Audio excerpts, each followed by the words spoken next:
It's 5 p.m. here in Lagos, Nigeria. You know what time it is. Time for the world today. I'm Amarachi Ubani. Here's what's coming up within the hour. World leaders paying tribute to former U.S. President Jimmy Carter, who died at the age of 100. 3 families are camping outside South Korea's Muan International Airport following a plane crash that killed 179 people. Plus, at least 71 people killed as bus carrying wedding guests plunges into Ethiopian River. Let's begin the world today. Leaders around the world have been paying tribute to the late Jimmy Carter, the former U.S. president who died at the age of 100.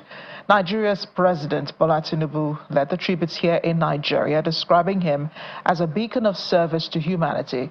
He also said in a statement that Carter demonstrated to world leaders the profound impact of dedication beyond the highest office.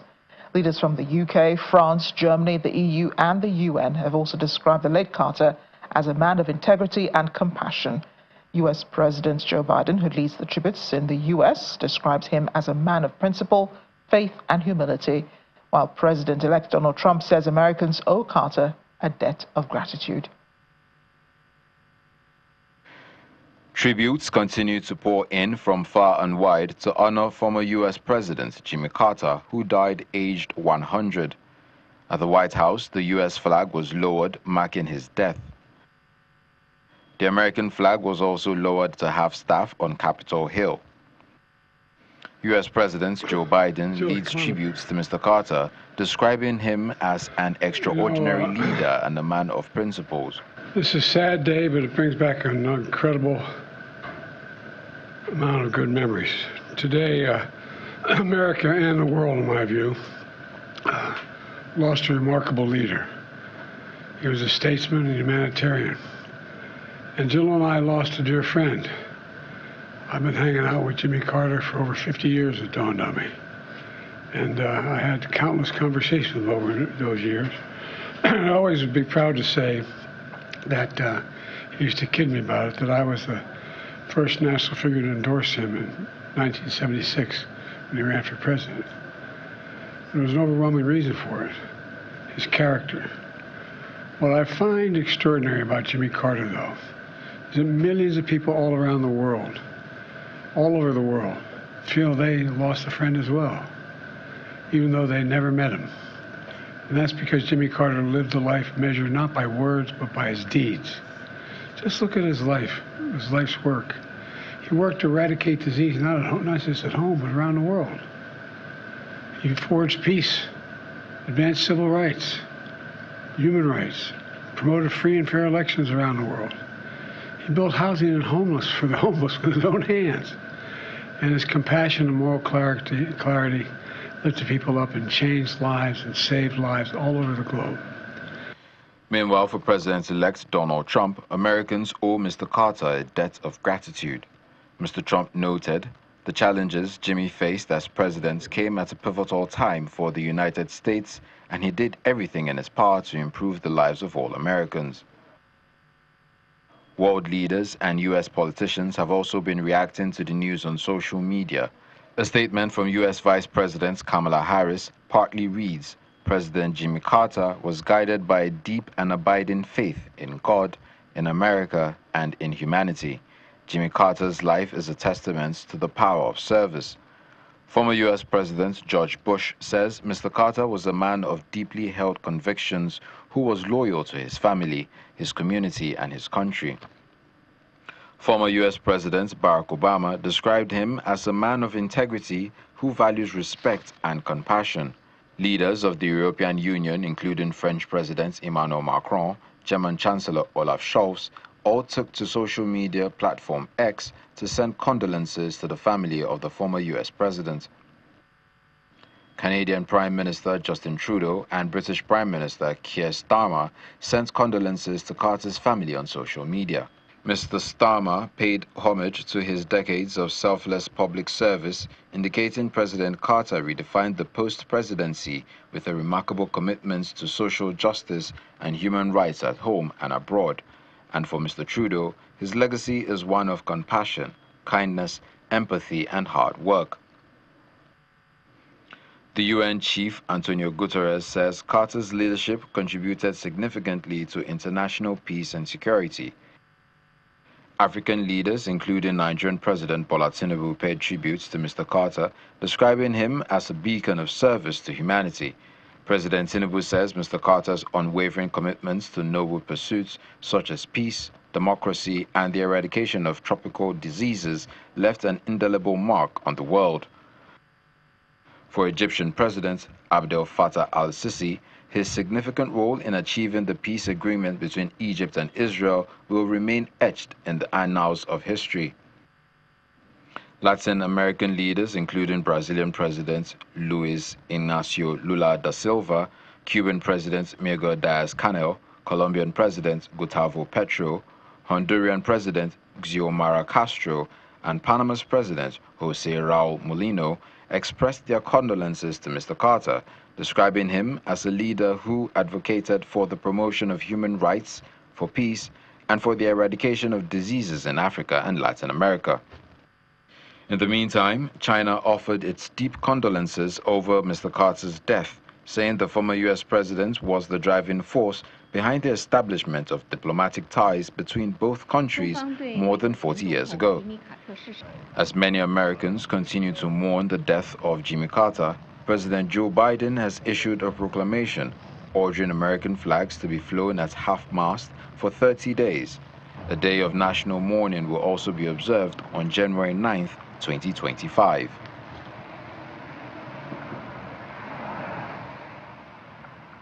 There have been more reactions, this time from people at the Carter Presidential Center in Atlanta, Georgia. Employees and residents gathered outside the building to pay tributes to a man described as a highly respected person in the community. Well, he's Georgia's own president. I mean, like, the community, they highly respect him, and like, he's done so much for not just like democratic politics, but also just like helping his community. Like, you know, I've never been to Plains, Georgia. I haven't had the pleasure of going into his church services, but like, I really respect him as like a person, and also like what he done in his not his ex-presidency, but post-presidency, you know. And you know, I think he's like a very accomplished person, you know, and I really respect like that. He understood that outside of politics, outside of policy, there's a person on the other side. And if we can appeal to that person, we can get things done and we can create a better future.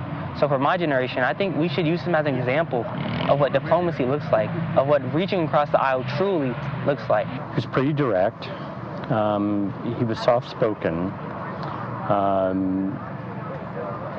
very intelligent, synthesized information very quickly, and had very clear ideas on what he wanted to do. He did solicit input, but he usually had a pretty good idea of what was going on and what he wanted to do. He was very demanding. He was very data-driven.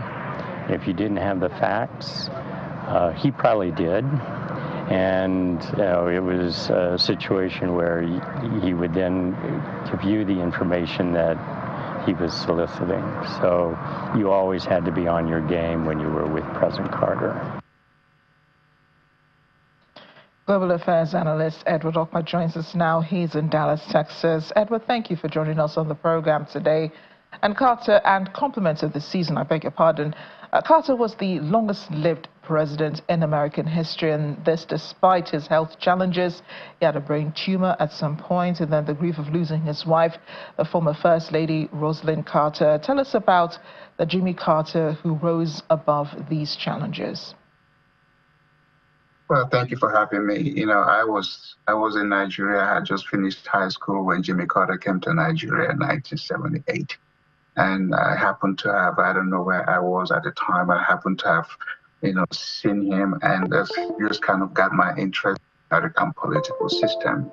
At the time, I wasn't thinking Democrat or Republican, just an American president. He was the first one to visit sub-Saharan Africa. And then when I came to U.S., I went to the Carter Center, and, you know, I happened to have run into him, and he gave me a paperweight with his signature engraved on it. I still have it on my desk. And it's not so much about what he did when he was president. For me, it was so much what he did after he became president. He was one of the 9 American presidents to do a single term. But that is neither here nor there. What matters is the humane aspect of Jimmy Carter. If you remember, after Nigeria played in the World Cup in 1994, there was an outbreak of some public health issues, and he was in Enugu State, Abakaliki. At the time, it was still part of Enugu, and to deliver some medicine, and that medicine, the commissioner for health at the time took it and sold it. I think he was fired or some kind of stuff. So that's what I remember about Jimmy Carter. It was a humane. He approached politics with humility and humane aspect. It wasn't about flexing the power or the muscle. Again, he was the one who welcomed Obasanjo, to the White House. At the time, they allowed the military head of state, to come. He welcomed Obasanjo. And him and Obasanjo, he still visited Nigeria in 2003 or so when Obasanjo was back there the second term. As he was a very good man, regardless of what aspect of the politics he was in. And most people don't know it. If not for Jimmy Carter, the commercial airline deregulation wouldn't have happened. That was in 1978 when he passed a law, a bipartisan law, that made the airline as we know it today to be affordable and with good experience. So he did good. And of course, we will not go without remembering his ability to go into inner city America and build homes for people. No American president has done what Jimmy Carter has done, since leaving office. I admire the guy. But, like life, every one of us has to pay the debt. And he's paid his own. And he paid it with 100 years. Yeah.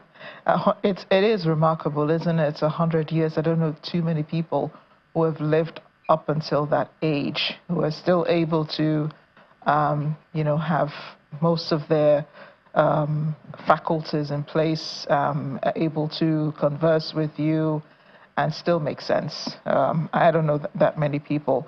But I see that, what the work that he did outside of the White House, that seems to be the melting pot for many Republicans and Democrats. And I don't think you will find anyone on either side of the divide disagreeing with the work that Carter did. So could we say he was more a humanitarian than a president at the end of the day? Well, yes, I agree with you with that statement. And when you look at Jimmy Carter, he was the one that actually brought to the fore the benefit of power, authority, and influence. He had an aftermarket value being president. It was more valuable to the world, to America, after he left office than when he was in office. And he accepted his loss with grace. Most people will be bitter, thinking that, hey, this belongs to me, this owns me. No, not Jimmy Carter. He immediately went into the things that he believed, he still had influence to do, even though he had no authority. And that's why everybody's, mourning him. Indeed. And he only served one time as American president. He had only one term. I've seen that some have made comparisons between him and current President Joe Biden. Are there any similarities here? Well, of course, the similarity will end with them making one term, but, we've seen Joe Biden's health is a challenge for him and his physical ability. Even when Jimmy Carter was 80-something years old, he was still lifting the hammer. He was still climbing ladder and building homes. Apart from the fact that he built homes, he was a good carpenter. In fact, some of the chairs he's made now are going to become very, very valuable, just like I'm hoping that the paperweight that he gave me when I went to Jimmy Carter Center that has his signature carved on it, it's going to become, in fact, he's sitting in one of my reading rooms, and I'm going to now have it framed, because not many people are going to say they have that. I have been fortunate to meet so many American presidents, and Jimmy Carter was the first one that I did. Joe Biden is the one that I have never met, but I have met them since George Bush Sr. And so, but again, for me, it's not just meeting them, but it's also looking at the human being behind the power, the human being, the humility, the approach to power, trying to make everybody feel that, you belong here. What do you want to do? How can what I do, help you get better with what you want? That to me, yeah, is the best. I think that paperweight you will have to keep it very safely. Now that the whole world knows that you have a paperweight from the Carter Center, people might want to see it, and you probably have to guard and protect it. Even when people come to your house visiting, they might just want to see it, and who knows, one of these days there might be attempts to move it from its position. But the president has announced January 9 as a day of mourning. Just wondering if there are talks of further talks of immortalizing the former American leader because of his life and times, and at least with the Biden administration or the incoming Trump administration. Because that's going to happen. Again, after you leave office, there are going to be various views, pluses or minuses. That's just human nature. Any one of us is going to get that. But, when people have passed on, what else are you going to say about them? They have done their time. Debt is a debt. We all have to pay for it. And the best thing you can do after people have moved on is to give them the respect. So I look to having his name in something in America, and I don't know what that is, but what matters is what is in our heart after we have encountered a leader who somehow we can say, hey, Interesting. There are only a handful of former U.S. presidents left. There is, of course, Joe Biden, who's the oldest currently right now at age 81. There's George W. Bush, there's Bill Clinton, there's former President Barack Obama, and then there's former President and now President-elect Donald Trump. What impact do you think the Carter's life has had on them? And do you see any one of them, is there any one of them you can identify as having some similarity, apart from President Biden, whom we have discussed, of course, if there's any one of them who has had some similarity with Jimmy Carter and probably his style of leadership that they have further expanded during their time as president or even after? No, I don't see any one of them. Not Obama, not Bush, and of course not Clinton. And not, George Bush Sr. was the last president to die. Jimmy Carter, like I said, he went all over the world. He's the one American president that traveled to most countries than any other former American, president, either when they were in office or when they left office. And then again, like the Habitat for Humanity is things that he went into. I recently wrote something about Obama. I said, Obama, get away from, endorsing political people and making political statements. You are a Kenyan American. Embrace Africa. Do something in Chicago. Chicago is one of the bad cities in America. You have, hundreds of people getting killed every year. Embrace that. Go there. That's where your former house is. But they don't think about that these days. They want to go around the world and make speeches and get good paid money and add more fuel to the fire, based on their own political thing. Jimmy Carter was never doing that. Jimmy Carter reached out to the poor. He did so many things. So, 100 years. Maybe we'll wait for another 100 years to get somebody who is like Jimmy Carter. I'm a Republican, but I am about the humane aspect of power and not just the flexing of it. And Jimmy Carter to me represents that. And again, fortunate to have met him. He did something in my native country, state, Enugu State, when Abakaliki had issue. He was there with, medicine and stuff. And he visited Nigeria how many times, while in office and after he left office. But yeah, I go to black neighborhood, I see Habitat for Humanity homes that, he participated. He put on the hammer. He put on the, hard hat. And he went out, and that's endeared him to people. We want people when you're in office, because after you become president, what else are you going to be? CEO of a company?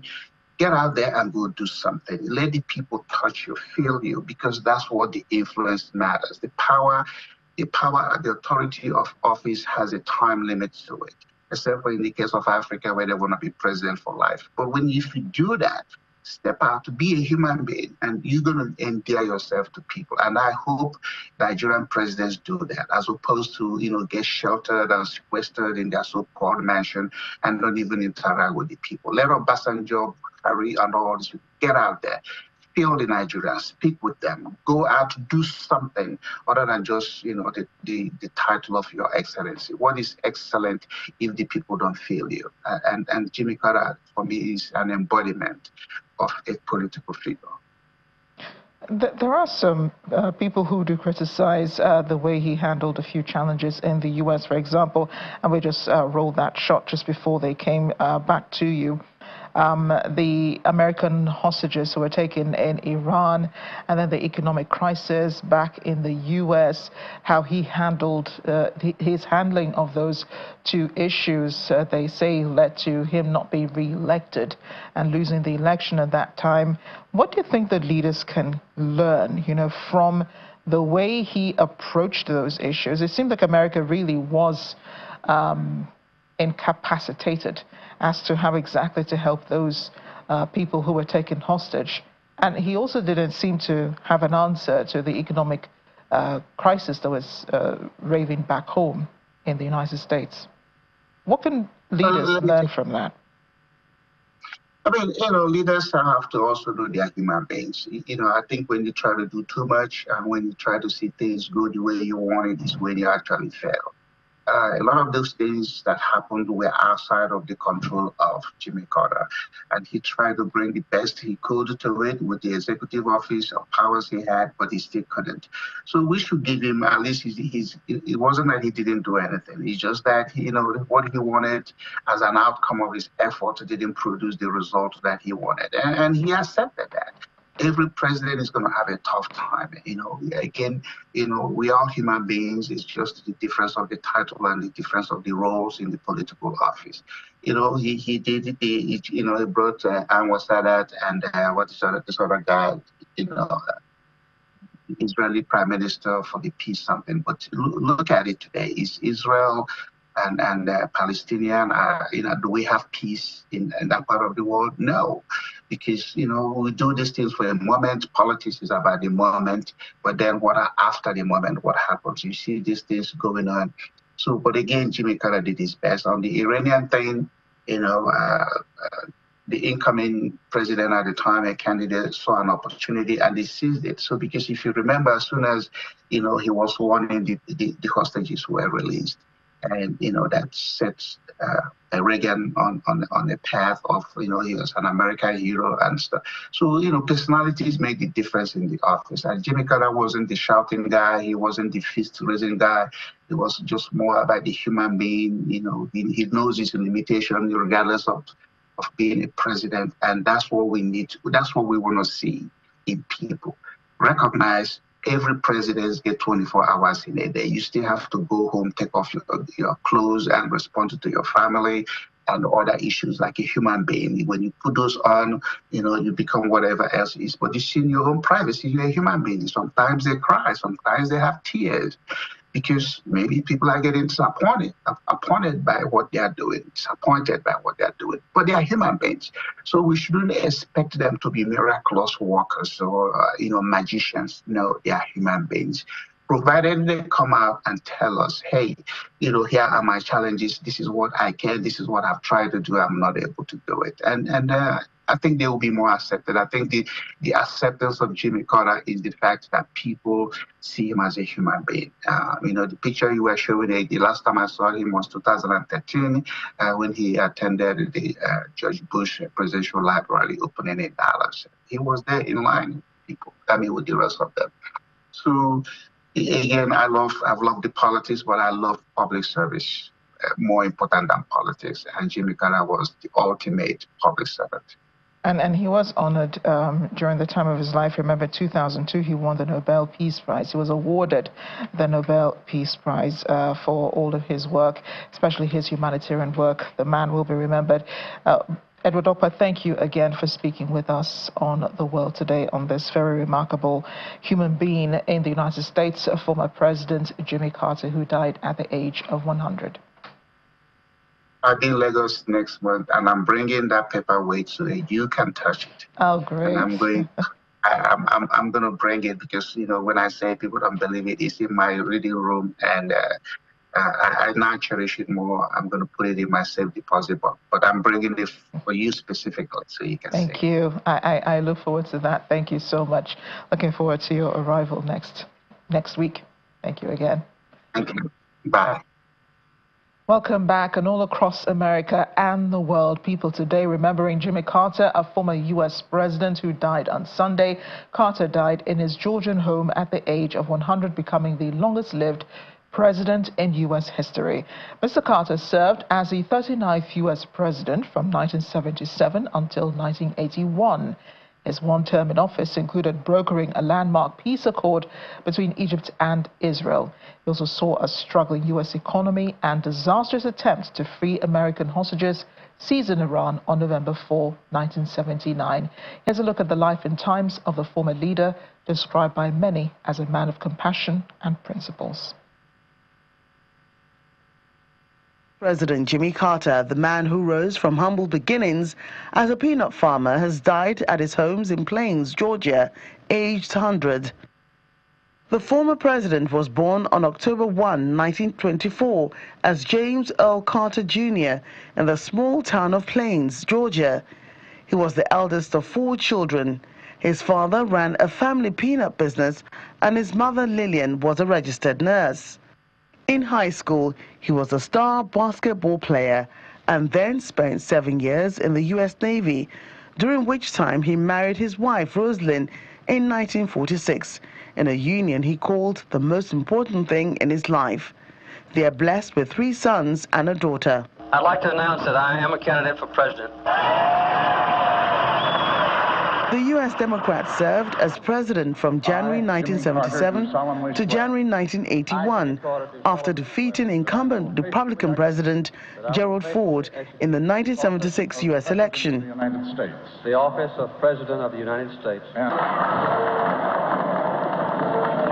Mr. Carter was swept from office himself 4 years later in an electoral landslide as voters embraced Republican challenger Ronald Reagan, the former actor and California governor.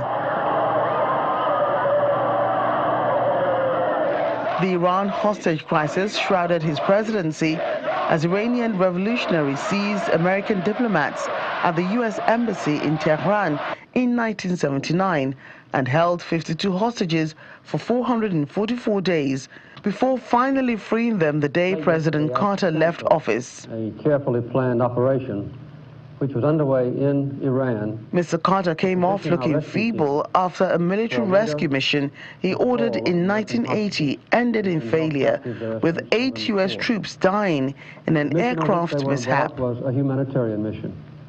It was not directed against Iran. It was not directed against the people of Iran. President Carter brokered the 1978 Camp David Accords that ushered in peace between Middle East enemies, Israel and Egypt, bringing their leaders together for nearly 2 weeks of personal diplomacy.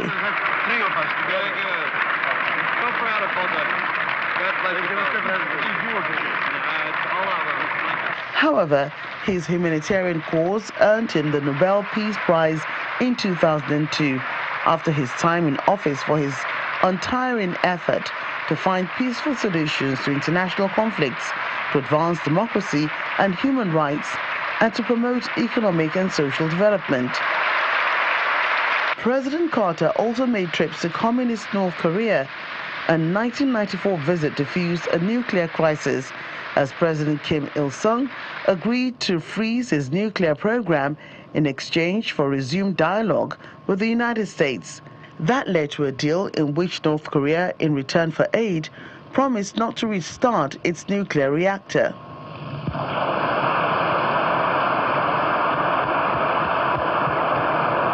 In 2010, Mr. Carter won the release of an American sentenced to 8 years hard labor for illegally entering North Korea. And in Africa, Mr. Carter's visit to Ghana in 2007 changed global health by sparing millions of people from Ghana worm, river blindness, and other preventable diseases. President Carter wrote more than 24 books, ranging from a presidential memoir to a children's book and poetry, as well as works about religious faith and diplomacy. His book, Faith, A Journey for All, was published in 2018. Jimmy Carter, who lived longer than any other president in U.S. history, is survived by his 4 children, Jack, Chip, Jeff, and Amy, along with 11 grandchildren and 14 great-grandchildren. And look at the larger picture.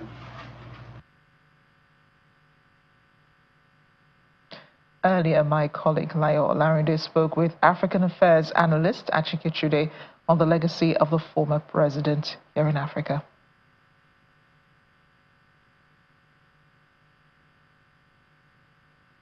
Jimmy Carter, everything that has been said about him, from being a humanist to a seeker of peace. Of course, he received a Nobel Prize for his attempts to bring peace to the world, very well deserved. There are not many people that would disagree, if there's even any that would disagree about all the very positive statements that have been made about him following his demise. Obviously, yes, he might have had a few domestic issues in the United States. He was a one-time president due to multiple factors. But at the international stage, he left an indelible footprint from his recognition. And even you can also see the kind of recommendation, the kind of commendation that was given to him after his death by even the Chinese government. They attributed the thawing of relations between China and the United States to Carter. He did a lot in that field. Of course, you also talked about the Camp David Accord, which he negotiated. But of more importance to Jimmy Carter was his involvement in Africa. In fact, he had told a lot of people, and there's evidence to back it up, that he spent more time trying to bring about peace in Africa, especially with regards to the death of an apartheid movement, election-related matters, election observations. He himself and the wife had come several times, as well as people from the Carter Center. Yeah, you mentioned, he only had one term as U.S. president. Now, during this time, he visited sub-Saharan Africa, the first U.S. president to do so, and Nigeria was part of that visit back in March 1978. What would you say is a notable legacy that visit left behind for the country? Yes, the relationship between Nigeria and the United States improved dramatically, because before then, in fact, that visit, which was preceded by the visit of Olusegun Obasanjo, just like you indicated earlier, was one that was seen with a lot of suspicion by Nigerian officials, that they were very angry with the role, what they perceived to be the supportive role that the United States was giving, to the apartheid movement, especially in South Africa and then the rest of Southern Africa. And so they viewed his visit with a lot of suspicion. But that visit was very important because they saw a man that was sincerely committed to the eradication of apartheid in the continent, and so that broke down all the reservations that the Nigerian government officials had. Of course, for that visit, other African leaders from the frontline states were invited. Joshua Nkomo, Robert Mugabe, some of these people that were already, fighting the liberation battle in Africa. And of course, that these leaders, African leaders, were closely tied to communist Soviet Union. And so under normal circumstances, their engagement would be seen with a lot of suspicion. But thanks to, Andrew Young, who was in charge, pivotal, appointed by Jimmy Carter to break down the problem of trust that they had with the Americans, by the American positive interventions that led to the liberation of Zimbabwe, and of course, years later, the liberation of South Africa. African Affairs analyst Achike Chude on the life and times of the late Jimmy Carter. It's day 2 now in the aftermath of the South Korean plane crash that killed 179 people on board. And bereaved families have been camped at the One International Airport awaiting news about the remains of loved ones. Only 2 people survived the crash. Many relatives are frustrated at what they describe as the lack of timely updates from Jeju Air and continue to wait for the release of their loved ones' bodies.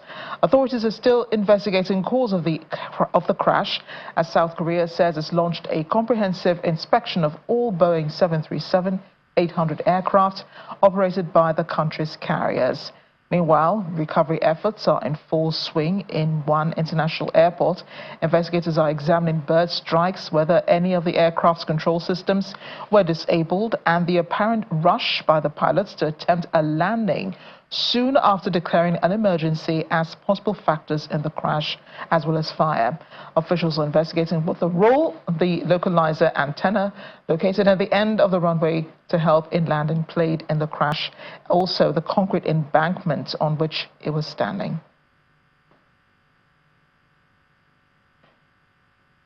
While families are waiting information of their loved ones, Acting President Choi Sang-mok has ordered an emergency safety inspection of the country's entire airline operations. One has been declared a special disaster zone, which makes central government funding available to the local government and the victims. All flights to and from One International Airport have been cancelled, and a national 7-day period of mourning been declared.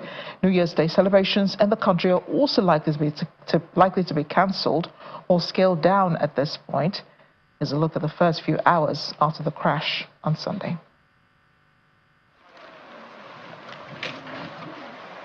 It's been a day of huge grief for South Korea, still trying to make sense of the plane crash that happened Sunday morning.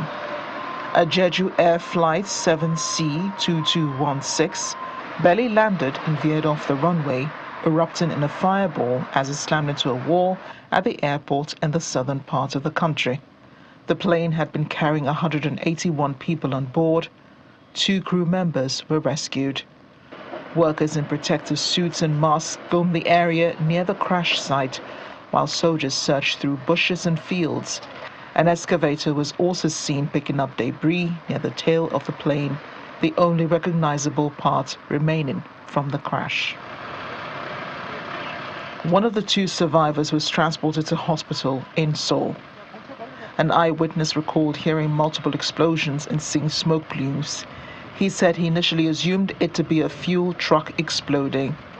He says it was devastated to learn it was a plane crash. For 71-year-old John Jo-young, his daughter was on that flight and will not be coming home. He keeps replaying the video of the plane with his daughter and 180 other people on board, slamming into a wall and bursting into flames at the One International Airport. It is still unbelievable to him.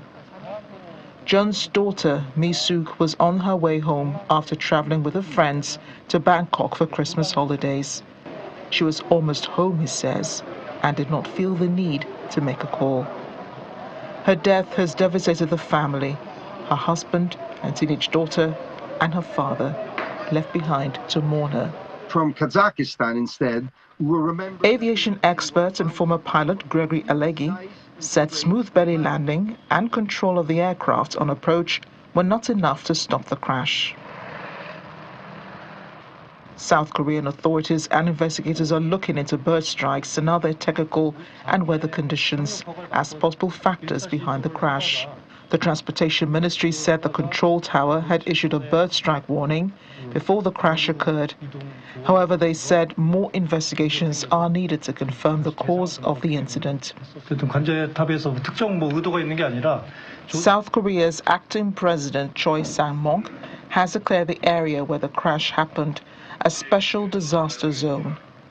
This would be the deadliest air accident ever in South Korea. 불의의 사고로 희생되신 분들의 명복을 빌며 Suspended President Yoon Suk-yeol offered his deepest condolences to the families of those who died in the crash. Il pensiero va alle tante famiglie in Corea del Sud. And Pope Francis prayed for the victims. Del drammatico incidente aereo. To another plane crash event, this time an update on the Azerbaijani plane that crashed in Kazakhstan. Azerbaijani President Ilham Aliyev has called on Russia to accept blame for the plane crash that happened on Christmas Day that killed 38 people. The plane is thought to have come under fire from Russian air defense systems as it tried to land in Chechnya before diverting to Kazakhstan, where it crashed. On Saturday, Russian President Vladimir Putin apologized to the Azerbaijani president over the downing of the plane in Russian airspace, but stopped short of taking responsibility. President Aliyev accused Moscow of an initial cover-up over its involvement in the crash. While accepting President Putin's apology, he said Russia must admit its guilt and pay compensation. Syria's new Foreign Minister Assad Hassan al-Shibani hopes for strategic partnerships with Ukraine as Kyiv moves to build ties with the new Islamist rulers in Damascus amid waning Russian influence. Russia was a staunch ally of ousted President Bashar al-Assad and has given him political asylum. Moscow says it's in contact with the new administration in Damascus, including over the fate of Russian military facilities in Syria. Speaking earlier today, al-Shibani said there will be strategic contributions and partnerships between U.S. and Ukraine on political, economic and also social levels. Syria, who also met Syria's new de facto ruler, Ahmed al-Sharaa, in Damascus earlier today, said Ukraine would send more food and shipments to Syria after the expected arrival of 20 shipments flour. On Tuesday, Ukrainian President Volodymyr Zelensky announced last Friday the dispatch of Ukraine's first batch of food aid to Syria, comprising 500 metric tons of wheat flour as part of Ukraine's humanitarian Grain from Ukraine initiative in cooperation with the United Nations World Food Programme.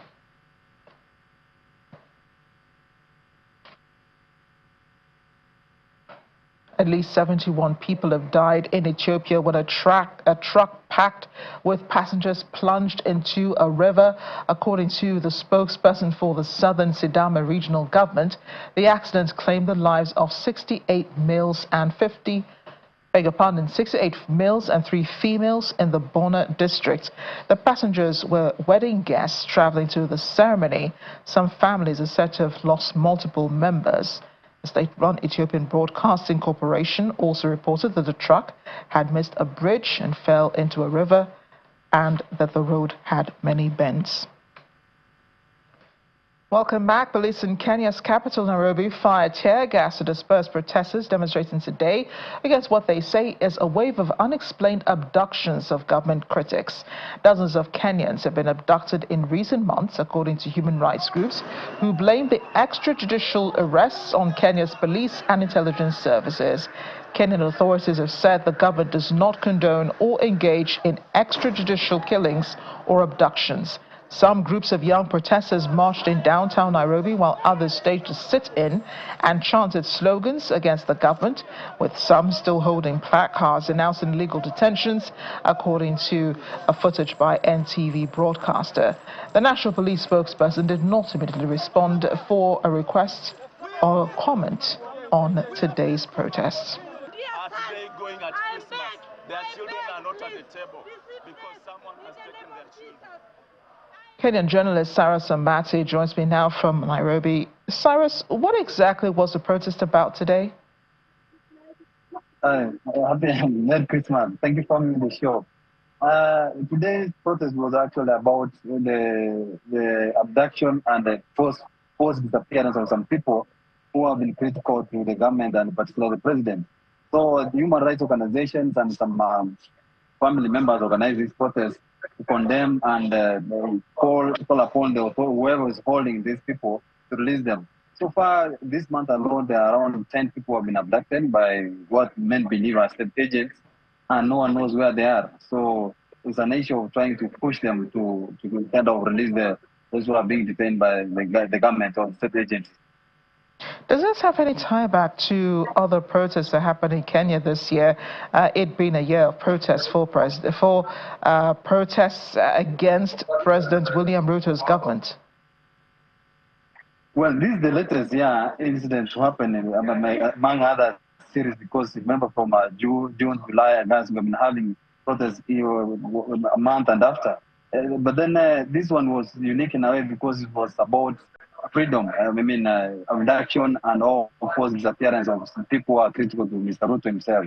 So it's another pressure which is coming to the government, which is now, as I can say, unpopular among many people in Kenya. I suppose there was some respite during the Christmas holidays for many Kenyans. How exactly did they celebrate, knowing that they're facing economic hardships as well as stifling from the government itself? Exactly. The economic situation has been bad in Kenya, and now look at what is happening now today, coming 4 days after the Christmas, and it shows you that the situation here is hard, or that people are not happy with the government, the way it's handling things. So as we head the coming year, I'm foreseeing a situation where there will be protests here and there all along until 2027, when there will be another fresh election. Cyrus, I see that there are some complaints about police brutality, and I don't find this to be a new topic for Kenyans. I think there's been ongoing incidents of police brutality in Nairobi, Kenya, as well as other parts of the country. These issues have not been addressed. Why are there no checks on security forces' interactions with civilians? Well, it's an issue which is ongoing, as you put it very clearly. It's an issue which everyone is concerned about, because whenever we have such a small protest, especially in Nairobi and other urban areas, police usually calm down so much force. Brutality zone was seen all over. People are hurt, some are arrested violently. It's an ongoing. There are reforms which have been rolled out, which men believe that can help police to change the way they operate. So now it also depends on the government's willingness, or rather the stakeholders pushing through the reforms which have been proposed. It's an issue which in any regime that or any government do not want to be associated with, to say the little. Well, in a little less than 24 hours, just a few more than 24 hours to 2025, what can Kenyans expect going into another year with President William Ruto still in office?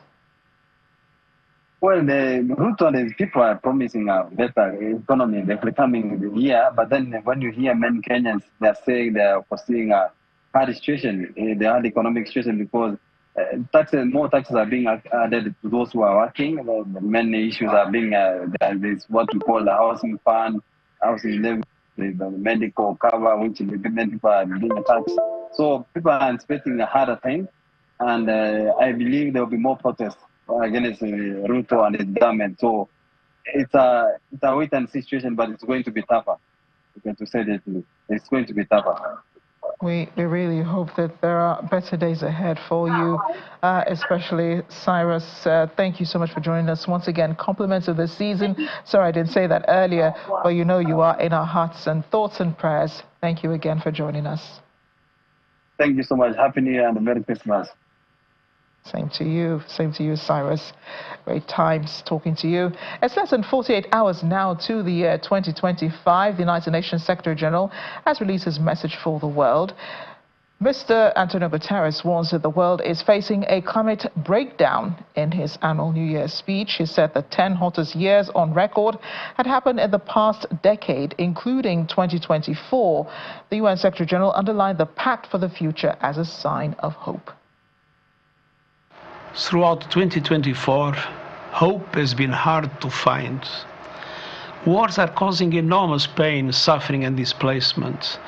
Inequalities and divisions are rife, fueling tensions and mistrust. And today, I can officially report that we have just endured a decade of deadly heat.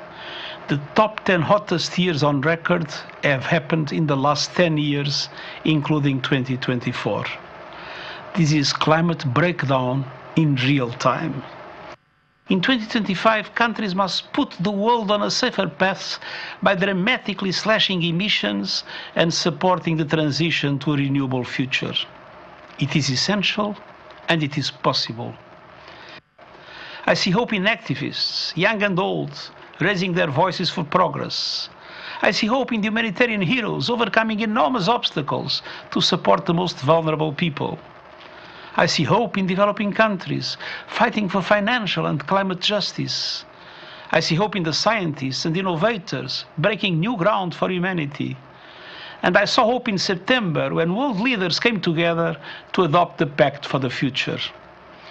The Pact is a new push to build peace through disarmament and prevention, to reform the global financial system so it supports and represents all countries, to push for more opportunities for women and young people, to build guardrails so technologies put people over profits and rights over runaway algorithms.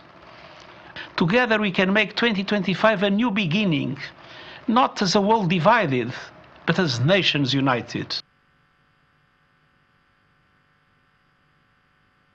UN Secretary General Antonio Guterres. For those who live in New York, December 31st of 2024 will be another opportunity to count down into 2025, a new year. But on Sunday, crowds gathered to watch a practice of the confetti drop in New York City's Times Square ahead of the famed ball drop on New Year's Eve. Children, along with Times Square officials, could be seen scooping confetti from bags and hats and tossing it from a stage to a crowd below. Tourists and locals had the chance to write down their wishes for the coming year on scraps of paper, which will be mixed with the confetti released during the famed New Year's celebration. A New Year's Eve celebration. Just within minutes, the stage and nearby streets were blanketed in confetti. There'll be a repeat of that on December 31st. A preview of what crowds can expect at midnight of December 31, 2024.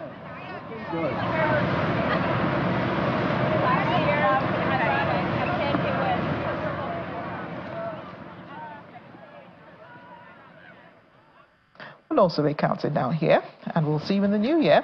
Before then, you'll see me once again before December 31st midnight. Thanks for watching The World Today. I'm Amarachi Ubani.